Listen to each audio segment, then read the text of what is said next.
So one of the reasons that I do these drills for these, I don't know, we call them the fundamental classes, but honestly, this is really more the advanced class. We do advanced drilling, right? And the whole principle here, because I know some people are interested in pedagogy or in method, I present you an objective, right? I usually explain what the technique or the idea is that I want you to understand. I give you your tools. What were the tools for this drill? Well, let's go over what the drill we just did. What was the objective? To change your approach.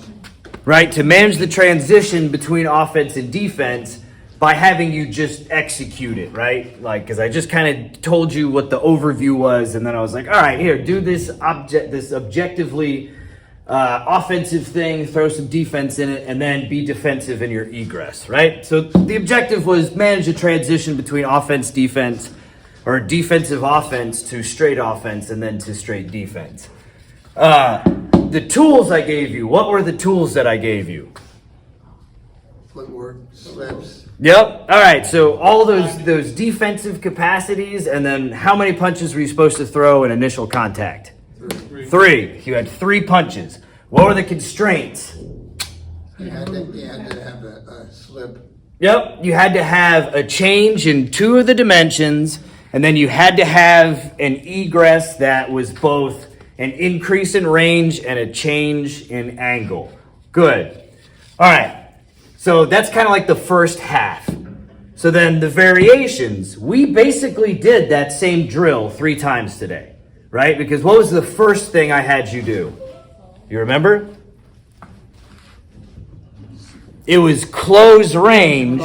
It was close range and then come offline and throw a combination that facilitated that offline movement, right? So we basically did the exact same thing, but in the inverse. Does that make sense?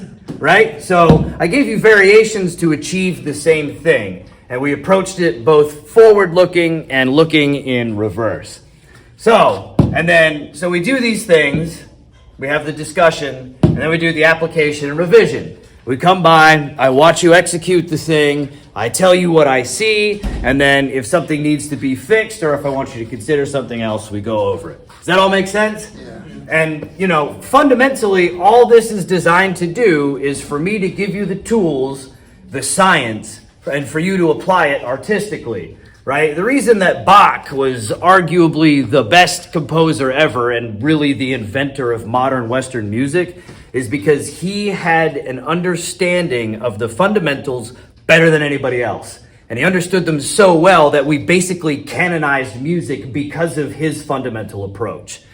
That's what I'm trying to do here. If I give you the perfect fundamentally base understanding, then you can distort it or change it as necessary for you, which is how you turn the science into art, right? Because just any activity that we do as humans is a mixture of science and art.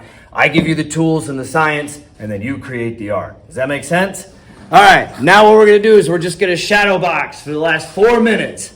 So find some space out there. And I want you to work on changing range, level, and angle. And I want you to think offensive defense and defensive offense and transition between the two.